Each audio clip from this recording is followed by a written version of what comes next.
கிறிஸ்துவுக்குள் எனக்கு அன்பானவர்களே, இந்த 3ஆம் மாதத்தில் உங்களை கர்த்தருடைய நாமத்தினாலே நான் வாழ்த்துகிறேன். எரேமியாவின் புஸ்தகம் 29ஆம் அதிகாரம் 11ஆம் வசனத்தில் சொல்லப்பட்ட வாக்குத்தத்தத்தின்படியாக கர்த்தர் இந்த மாதத்தில் நீங்கள் இவ்வளவு நாட்கள் எதிர்பார்த்திருக்கிறதான நன்மைக்கு ஏதுவான, சமாதானத்துக்கு ஏதுவான முடிவுகளை கர்த்தர் இந்த மாதத்தில் உங்களுக்கு தந்தருளுவாராக என்று சொல்லி நான் வாழ்த்துகிறேன். தேவனிடத்தில் எப்பொழுதும் சமாதானத்துக்கு ஏதுவான, நன்மைக்கு ஏதுவான முடிவுகளை எதிர்பார்த்து கொண்டிருங்கள்.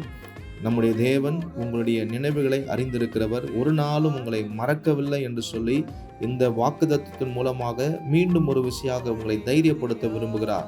கர்த்தரிடத்தில் எதிர்பார்த்த நன்மைகள் தாமதமாக இருக்கிறதுனால ஒருவேளை கர்த்தர் மறந்து விட்டாரோ என்று சொல்லி நினைக்க வேண்டாம்.